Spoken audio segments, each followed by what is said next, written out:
All right, it's Monday. The Eagles won again Sunday. Last year when the Eagles won, we were having banger Mondays. And we haven't had banger Mondays since the Eagles started winning. April has this superstition. It's like, oh, it's going to be a good week because the Eagles won. I don't know if it makes a frig of a difference. Eagles won. We have a little bit of work in here. Nothing that I would actually start to brag about. One job on the lift is from Friday phone call, 20-year customer, family heirloom car that's been in the family forever, passed down the child. Still keeping it on the road. Ford Taurus with rear drum brakes. They got a wheel locking up in the front and an intermittent shake. And we wanted to pull the drums off and take a look at the back brakes. Even though the shoes and hardware and cylinders are still good, we have a problem with setting the adjustment properly because of the corroded drums. And to keep the cost down, I'm going to go in here and make a pass on the drum, and I want to show you what I'm eliminating to make the adjustment process a lot easier. And then when the next time they have to come apart, the drum will slide right off. You know, how many shops out there would just say, hey, it's time for brake drums, let's spend $400 labor and adjustment, or just say, it's time to rebuild everything. Not here. Sometimes it's what's best for the customer, and then what works for me in the future. You follow me? So if I build something for somebody or I fix something, I want to be able to service it again for them. So let me show you what we're talking about. So a lot of technicians out there don't even know what drum brakes are today. But this is a drum. The brake friction material goes inside, and then I'm going to show you what's going on inside the drum. You can see that there's a huge corrosion lip right here, right inside of here, and then when you adjust them up, the shoes get locked inside the channel from 30 years worth of wear and tear. And I always prefer to machine an OEM drum if it's not ground away, because they're far way better quality than the crap that's produced today. So I'm not really too concerned about the inside. I'm more concerned about the outside, but I will go in there and nip that down on the inside there. I'm not going to resurface the drum unless I find something crazy, so let's get started here. So we're going to come out to the back, and then I'm going to tighten this up a little bit.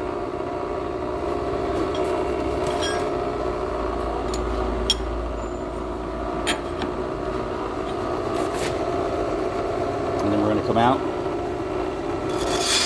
I'm going to get rid of that scaling.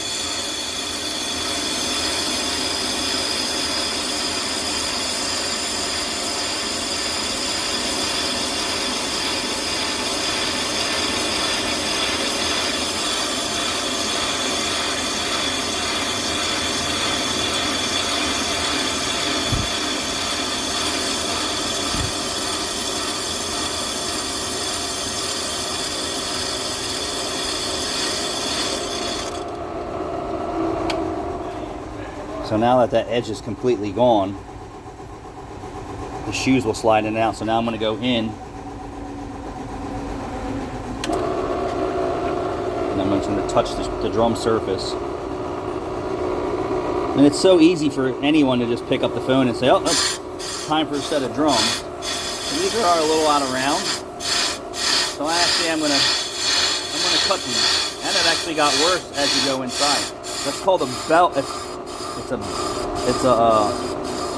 taper. So the drum's actually tapered from the inside and out. And a lot of people say, oh, I looked at my rotors and my drums are still good. You didn't look at shit. Unless they're on a brake lathe, it's the only way you're going to tell.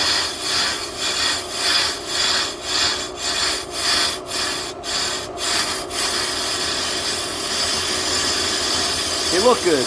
No, they don't look good. That was just me messing with this drum. So we're going to go in.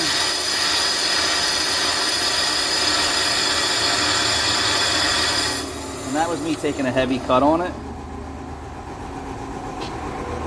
So then I'm going to go change the blade on it, because I know this blade's been beat to death.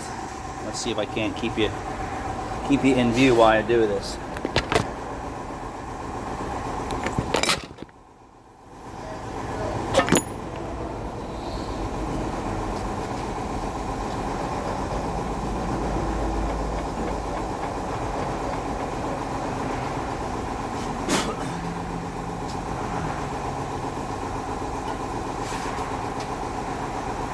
I took some chunks out of it. I did that on purpose.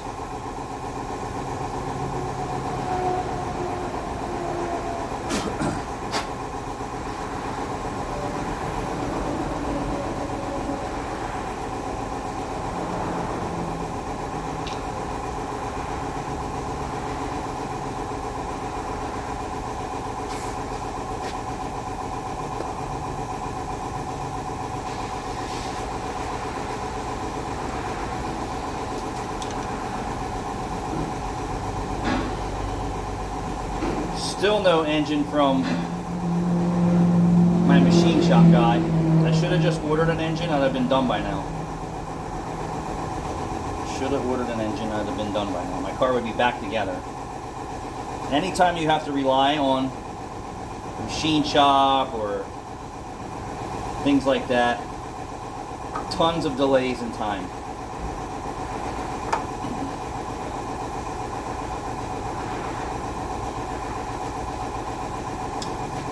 Alright, let's get started.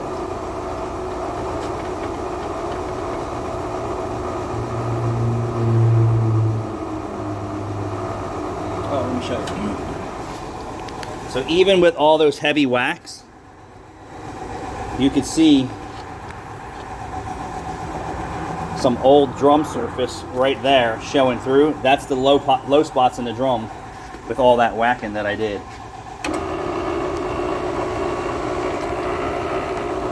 All the whacking.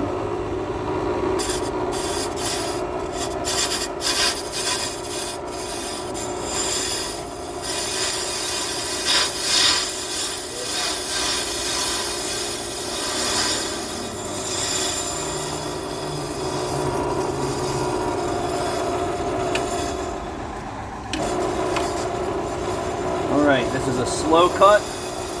We're about 3.25, 3.5 speed on the cross speed. And then we're going to let this rip and see what we get. Save the customer money. This is $25 versus a few $100.